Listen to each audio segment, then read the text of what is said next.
ಆತ್ಮೀಯ ವಿದ್ಯಾರ್ಥಿಗಳೇ, welcome back to Vishwa Edu Academy. Learn in free platform ಉಚಿತ ವೇದಿಕೆಯಲ್ಲಿ ಕಲಿಯಿರಿ ಎಂಬ ಯೂಟ್ಯೂಬ್ ಚಾನಲ್ಗೆ ಸ್ವಾಗತ. ನಾನು ನಿಮ್ಮ ವಿಶ್ವನಾಥ್ ಸರ್. ಪ್ರಿಯ ವಿದ್ಯಾರ್ಥಿಗಳೇ, ಇನ್ನೇನು ಕೆಲವೇ ದಿನಗಳಲ್ಲಿ ಏನಪ್ಪ ಅಂತ ನಮ್ಮದು ಇಂಗ್ಲೀಷ್ ಪತ್ರಿಕೆ ಹತ್ತಿರ ಬರ್ತಾಯಿದೆ.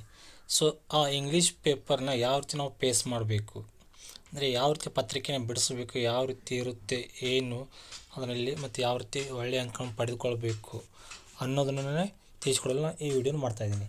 ಈ ವಿಡಿಯೋ ಮೂಲಕ ಏನಪ್ಪ ಅಂದರೆ ನಿಮಗೆ ಒಂದು model answer sheet, so 80 out of 80 ಅಂಕವನ್ನು ಪಡೆದಿರ್ತಕ್ಕಂಥ ವಿದ್ಯಾರ್ಥಿಯ ಒಂದು ಮಾಡೆಲ್ ಆನ್ಸರ್ ಶೀಟನ್ನು ನಿಮಗೆ ಕೊಡ್ತಾ ಹೋಗ್ತಾ ಇದ್ದೀನಿ. ಅವನ್ನು ಯಾವ ರೀತಿಯಾಗಿ 1 ಅಂಕದ ಪ್ರಶ್ನೆಗಳು, 4 ಅಂಕದ ಪ್ರಶ್ನೆಗಳನ್ನು ಹಾಗೂ ಮತ್ತು ಯಾವುದಪ್ಪ ಅಂದರೆ ಗ್ರಾಮರ್ ಟಾಪಿಕ್ನ ಯಾವ ರೀತಿ ಬಿಡಿಸಿದ್ದಾನೆ ಹಾಗೂ ಯಾವ ರೀತಿ 80 ಔಟ್ ಆಫ್ 80 ಅಂಕಗಳನ್ನು ಪಡೆದುಕೊಂಡಾಗ ಈ ವಿಡಿಯೋ ಮೂಲಕ ತಿಳಿಸ್ಕೊಡ್ತಾ ಇದ್ದೀನಿ. ನೀವು ಇಲ್ಲಿ ನೋಡ್ತಾ ಇರ್ಬೋದು. ಸೊ ಇಲ್ಲಿ ನೋಡಿ, ಕರ್ನಾಟಕ ಶಾಲಾ ಪರೀಕ್ಷೆ ಮತ್ತು ಮೌಲ್ಯ ನಿರ್ಣಯ ಮಂಡಳಿ. ಸೊ ಏನಪ್ಪ ಅಂದರೆ ಇದು PUC ಉದ್ದೇಶಿಸಿದ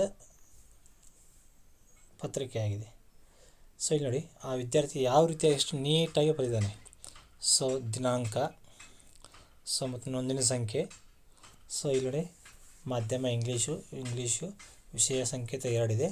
ಸೊ ಅವನು ಒಟ್ಟಾರೆಯಾಗಿ ಈ ಬುಕ್ಲೆಟ್ ಒಳಗೆ ಎಷ್ಟಪ್ಪ ಅಂದರೆ 27 ಪೇಜ್ಗಳನ್ನು ಬಳಸಿದ್ದಾನೆ ಅವನು. ಸೊ ಏನಪ್ಪ ಅಂದರೆ ಅವನು ಎಷ್ಟು ಪೇಜ ಬಳಸ ಅನ್ನೋದು ಕೂಡ ಮೆನ್ಷನ್ ಮಾಡಿದ್ದಾನೆ. ಸೊ ಓವರಾಲ್ ಎಷ್ಟಪ್ಪ ಅಂದರೆ 27 ಪೇಜ್ಗಳು. ಸೊ ಇದಾದಮೇಲೆ ಏನಪ್ಪ ಅಂತಾರೆ ನೋಡಿ,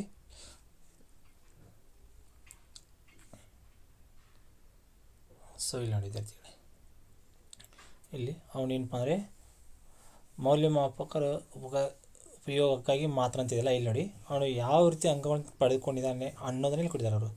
ಸೊ 1 to 10 ನೋಡಿ MCQ. ಸೊ ಈ MCQ ಏನಪ್ಪ ಅಂದರೆ ಎಲ್ಲ ಕರೆಕ್ಟ್ ಮಾಡಿದ್ದಾನೆ ನಾನು, ಎಲ್ಲ ಏನಪ್ಪ ಅಂದರೆ ಔಟ್ ಆಫ್ 4 ತಂದಿದ್ದಾನೆ. ಸೊ ಇದ್ರ ಜೊತೆಗೆ ಏನಪ್ಪ ಅಂದರೆ ಗ್ರಾಮರ್ ಟಾಪಿಕ್ಗಳು.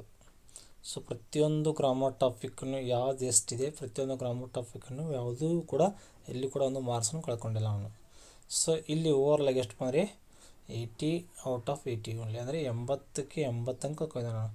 ಸೊ ಯಾವ ರೀತಿ ಅವನು ಬರೆದಿದ್ದಾನೆ ಅಂತಂದರೆ ನೀವು ನೋಡ್ತಿರ್ಬೋದು. ಸೊ ಇಲ್ಲಿ ನೋಡಿ ವಿದ್ಯಾರ್ಥಿಗಳೇ, MCQ 1. So first question answer ಏನಪ್ಪ ಅಂದರೆ ಜೂಲಿಯಟ್ ಅಂತಿದೆ. ಸೊ ಈ ಜೂಲಿಯಟನ್ನು ಮಾತ್ರ ಆನ್ಸರ್ ಬರೋದಿಲ್ಲ ಅವನು, ಅಲ್ಲಿರ್ತಕ್ಕಂಥ ವರ್ಷನ್ ಕೋಡು, ಅದು A ಇದೆನಾ, B ಇದೆನಾ, C ಇದೆನಾ, D ಇದೆನಾ. ಸೊ ಈ ರೀತಿ ವರ್ಷನ್ ಕೋಡ್ ಹಾಕೋದ್ರ ಮೂಲಕ ಬರೆದಾಗ ಏನು ಮಾತ್ರಪ್ಪ ಅಂದರೆ ಅದು ಕರೆಕ್ಟ್ ಆಗುತ್ತೆ. ಸೊ ಅದೇ ರೀತಿ ಏನಪ್ಪ ಅಂತಂದರೆ ಪ್ರತಿಯೊಂದೂ ಕೂಡ 1 to 10. ಸೊ 1 to 10 ಒಳಗೆ ಪ್ರತಿಯೊಂದೂ ಕೂಡ ಏನಪ್ಪ ಅಂದರೆ ಒಟ್ಟು ಬರೆದಿರ್ತಕ್ಕಂಥ ಅಂಕಗಳು ಎಷ್ಟಿದೆ, ಅವನು 10 ಅಂಕಗಳನ್ನು ಪಡ್ಕೊಂಡಿದ್ದಾನೆ ಅವನು. ಸೊ ಒಟ್ಟಾರೆಗೆ ಎಷ್ಟಪ್ಪ ಅಂತಂದರೆ 10 ಅಂಕಗಳನ್ನು ಪಡ್ಕೊಂಡಿದ್ದಾನೆ. ಸೊ ಈ 10 ಅಂಕಗಳನ್ನು ಯಾವ ರೀತಿ ನೀಟಾಗಿ ಫಸ್ಟ್ ಪೇಜಲ್ಲೇ ಬರ್ತಿದ್ದಾನೆ, ಹೌದಲ್ವಾ. ಈ ಫಸ್ಟ್ ಪೇಜಲ್ಲಿ ಇದೇ ರೀತಿ ನೀಟಾಗಿ ಬರೀಬೇಕಾಗುತ್ತೆ. ಇದಾದಮೇಲೆ ಸೊ ನೀವು ನೋಡ್ತಾ ಇರ್ಬೋದು, grammar topic 11th 1 12th 1. So ಯಾವುದಪ್ಪ ಅಂದರೆ 11th 1 ಅಂದರೆ ನಿಮ್ಮದು ಪ್ಯಾಸಿವ್ ವಾಯ್ಸ್ 2 ಮಾರ್ಕ್ಸಿಗಿದೆ ಅದು. ಸೊ ಯಾವುದಪ್ಪ ಅಂತಂದರೆ ಪ್ಯಾಸಿವ್ ವಾಯ್ಸ್ ಇದೆ, ಲಿಂಕರ್ಸ್ ಇದೆ, ಅಪ್ರಾಪ್ಟ್ ಎಕ್ಸ್ಪ್ರೆಷನ್ ಇದೆ, ಸೊ ಮ್ಯಾಚ್ ದ ಕಾಲಮ್ ಇದೆ. ಸೊ ಇವನ್ನೇನು ಯಾವ ರೀತಿಯಾಗಿ ಪ್ರತಿಯೊಂದನ್ನು ನೀಟಾಗಿ. ಸೊ ಪಿಲಿಗ್ರಿಮ್ಸ್ ಆಲ್ ಅಂದ್ರೆ ಏನು, ಲೀವ್ಸ್ ಆ್ಯಂಡ್ ಬರ್ನ್ಸ್ ಅಂದ್ರೆ ಏನು, ದ ಜೆಂಟಲ್ ಸನ್ ಅಂದ್ರೆ ಏನು, ಆಲ್ ಆ್ಯಂಡ್ ಸನ್ರಿ ಅಂದರೆ ಎವ್ರಿ ಒನ್. ಸೊ ಇಂಥ ಮಾರ್ಕಸ್ ಇವೆ ಅಂದರೆ ಎಲ್ಲಿ ಬರ್ತಾನೆ, ಮಿನಿಸ್ಟರ್ ಆಫ್ ಕಲ್ಚರು.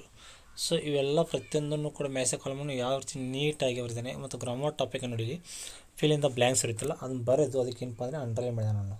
ಸೊ ಎಲ್ಲಿಪ್ಪ ಅಂದರೆ ಇಲ್ಲಿ ನೋಡ್ತಾ ಇರ್ಬೋದು ನೀವು. ಸೊ ಇಲ್ಲಿ ನೋಡಿ ಗ್ರಾಮರ್ ಟಾಪಿಕನ್ನು. ಸೊ ಯಾವುದಕ್ಕೆ ಆನ್ಸರ್ ಇದೆ, ಯಾವ್ದು ಫಿಲ್ ಇನ್ ದ ಬ್ಲ್ಯಾಂಕ್ಸ್ ಇದೆ ಅದನ್ನು ಪ್ರತಿಯೊಂದು ಏನಪ್ಪ ಅಂತ ನಾವು ಅಂಡರ್ಲೈನ್ ಮಾಡಿದ್ದಾನೆ. ಸೊ ಇದೇ ರೀತಿ ಕೂಡ ನೀವು ಏನಪ್ಪ ಅಂತಂದರೆ ಪ್ರತಿಯೊಂದನ್ನು ಕೂಡ ಅಂಡರ್ಲೈನ್ ಮಾಡೋಕ್ಕಾಗುತ್ತೆ, ಅಂದಾಗ ಮಾತ್ರ ಅದು ಹೈಲೈಟಿಂಗ್ ಆಗಿ ಮಾರ್ಕ್ಸ್ ಚೆನ್ನಾಗಿ ಬರುತ್ತೆ.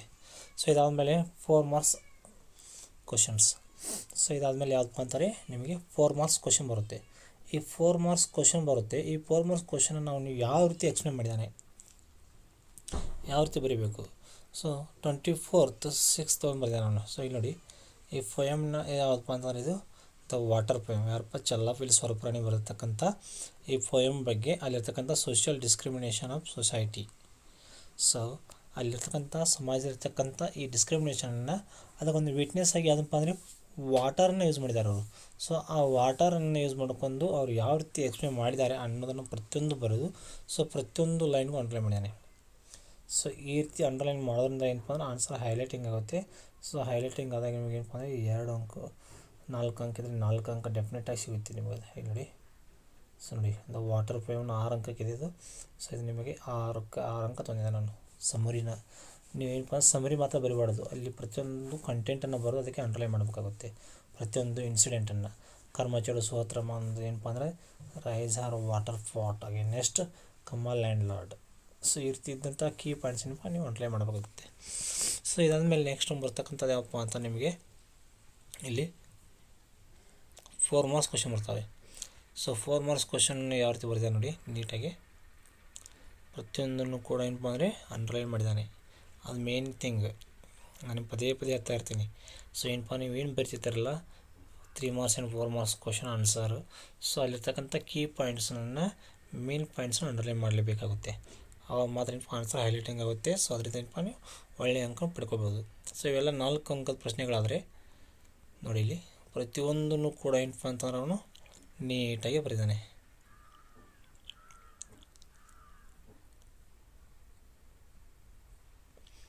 ಇಲ್ಲಿ ಯಾವುದು ಕೂಡ ಏನಪ್ಪ ಅಂದರೆ ಒಂದೇ ಒಂದು ಮಾರ್ಕ್ಸನ್ನು ಕಟ್ ಆಗೋಂಥ ಚಾನ್ಸೇ ಇಲ್ಲ ಇಲ್ಲಿ. ಸೊ ಇದೆಲ್ಲ ಆದಮೇಲೆ ಏನಪ್ಪ ಅಂತ ನಿಮಗೆ ಸಿ ಪಾರ್ಟ್ ಗ್ರಾಮರ್ ಪಾರ್ಟ್ ಬರುತ್ತೆ. ಗ್ರಾಮರ್ ಪಾರ್ಟ್ ಯಾವ ರೀತಿಯಪ್ಪ ಅಂತಾರೆ,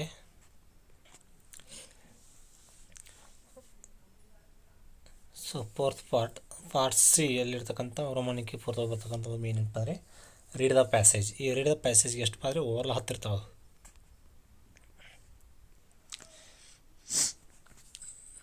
ಇಲ್ಲಿ 10ಕ್ಕೂ ಏನಪ್ಪ ಅಂದರೆ ನೇರವಾದ ಪ್ರಶ್ನೆ ಇರ್ತವೆ, ನೇರವಾಗಿ ಆನ್ಸರ್ ಮಾತ್ರ ಬರಬೇಕು. ಸೊ ಸಮ್ ಸ್ಟೂಡೆಂಟ್ಸ್ ಏನು ಮಾಡ್ತಿರಪ್ಪ ಅಂತಂದರೆ ಇಲ್ಲಿ ಅಲ್ಲಿರ್ತಕ್ಕಂಥ ಪ್ರಶ್ನೆ ಇರ್ತಕ್ಕಂಥ ಪದನ ಆ ಪ್ಯಾಸೇಜ್ ಒಳಗೆ ಹುಡುಕ್ತೀರ. ಆ ಪ್ಯಾಸೇಜಲ್ಲಿನೇ ಇರ್ತಕ್ಕಂಥ ಏನಪ್ಪ ಅಂದರೆ ಆ ಪ್ಯಾಸೇಜನ್ನು ಪೂರ್ತಿಯಾಗಿ ಬರ್ತೀರ. ಸೊ ಈ ರೀತಿ ಬರೆದ್ರೆ ಏನಪ್ಪ ಅಂದರೆ ಮಾರ್ಕ್ಸ್ ಮಾಡ್ಕೋತೀರ. ಅವ್ರು ಏನು ಕ್ವಶನ್ಸ್ ಕೇಳಿದ್ದಾರೆ ಸೆಂಟೆನ್ಸ್ ಒಂದೇ ವಾಕ್ಯದಲ್ಲಿ ಉತ್ತರಿಸಬೇಕಾಗುತ್ತೆ. ಅದಕ್ಕೆ ಏನಪ್ಪ ನೋಡಿ ಓವರಾಲಾಗಿ 10ಕ್ಕೆ 10 ಅಂಕ ಪಡ್ಕೊಂಡಿದ್ದೆ ನಾನು. ಸೊ ಇದಾದಮೇಲೆ ನೆಕ್ಸ್ಟ್ ಬರೋದು ಯಾವಪ್ಪ ಅಂದರೆ ಹೆಮ್ಮು ಹರು ಹೆಚ್ಚು ಹೂ. ಸೊ ಇವೆಲ್ಲ ಏನಪ್ಪ ಅಂದರೆ ಪ್ರೊನೌನಿಯಲ್ ವರ್ಡ್ಸ್ ಬರ್ತವೆ. 4 ಅಂಕಕ್ಕೆ ಪ್ರೊನೌನಿಯಲ್ ವರ್ಡ್ಸ್ ಬರ್ತವೆ, ಅದನ್ನು ಬರ್ತಾನೆ. ಸೊ ಇದಾದಮೇಲೆ ನೆಕ್ಸ್ಟ್ ಯಾವಪ್ಪ ಅಂದರೆ ನೋಡಿ ಡೈಲಾಗ್ ರೈಟಿಂಗ್ ಇದೆ. ಡೈಲಾಗ್ ರೈಟಿಂಗ್ ಆದಮೇಲೆ ಕರೆಕ್ಟ್ ನೀಟಾಗಿ ಒಂದೇ ಪೇಜ್ ಡೈಲಾಗ್ ರೈಟಿಂಗ್ ಬರ್ತಿದೆ ನೋಡಿ. ಸೊ ಇದಾದಮೇಲೆ ನೆಕ್ಸ್ಟ್ ಏನಪ್ಪ ಅಂತಂದರೆ ಇಲ್ಲಿ ಡೈರೆಕ್ಟ್ ಇಂಡೈರೆಕ್ಟ್. ಸೊ ಡೈರೆಕ್ಟ್ ಇಂಡೈರೆಕ್ಟನ್ನು ರೆಫರ್ ದ ಫಾಲೋಯಿಂಗ್ ಕನ್ವರ್ಸೇಷನ್ ಒಂದು ಪೇಜ್ ನೀಟಾಗಿ ಬರ್ತಿದ್ದಾನೆ. ಸೊ ಇದೆಲ್ಲ ಆದಮೇಲೆ ಲಾಸ್ಟಕ್ಕೆ ನೋಡಿ ಇಲ್ಲಿ ಯಾವಪ್ಪ ಅಂದರೆ ನೋಟ್ ಮೇಕಿಂಗ್. ಸೊ ನೋಟ್ ಮೇಕಿಂಗ್ನ ಪ್ರತಿಯೊಂದು ಬಾಕ್ಸ್ ಹಾಕಿನ ಬರೆದಿದೆ ನಾನು. ಈ ರೀತಿಯೇ ಒಂದು ಪೇಜ್ ಒಳಗೆ ಬರಬೇಕು ನೀವು. ಸೊ ನೆಕ್ಸ್ಟ್ ಒಂದು ಏನಪ್ಪ ಅಂದರೆ ಲಾಸ್ಟ್ ಒಂದು ನಿಮಗೆ ಏನಪ್ಪ ಅಂದರೆ ಗ್ರಾಮರ್ ಯಾವಪ್ಪ ಅಂದರೆ ಲೆಟರ್ ರೈಟಿಂಗ್. ಈ ಲೆಟರ್ ರೈಟಿಂಗನ್ನು ಯಾವ ರೀತಿ ನೀಟಾಗಿ ನೋಡಿ ಪ್ರತಿಯೊಂದು ಸ್ಟೆಪ್ಸನ್ನು ಫಾಲೋ ಅಪ್ ಮಾಡಿದೆ ನಾನು. ಯಾವುದಪ್ಪ to from date to salutation subject reference body of the letter thank you yours faithfully. So and enclose ರೆಸ್ಯೂಮನ್ನು ಕೂಡ ಒಂದು ನೀಟಾಗಿ ಒಂದು ಪೇಜ್ ಬರೆದೆ ನಾನು. ಅದರಲ್ಲಿ ಏನಪ್ಪ ಅಂದರೆ BCom PUC SSLC ಅಂದರೆ ಡಿಗ್ರಿ ಬೇಸ್ಡ್ ಆಗ್ತಕ್ಕಂಥ ಈ ಒಂದು ಲೆಟರನ್ನು ಸೊ ಎಷ್ಟು ನೀಟಾಗಿ ಬರೆದಾನೆ, ಪರ್ಸೆಂಟೇಜ್ ಆಗಲಿ ಸಬ್ಜೆಕ್ಟ್ ಆಗಲಿ. ಸೊ ಪ್ರತಿಯೊಂದನ್ನು ಈ ರೀತಿ ನೀಟಾಗಿ ಬರೆದಾಗ ಏನಪ್ಪ ನೀವು ಒಳ್ಳೆಯ ಅಂಕಗಳನ್ನು ಪಡ್ಕೊಳ್ಳೋ ಸಾಧ್ಯ ಆಗುತ್ತೆ.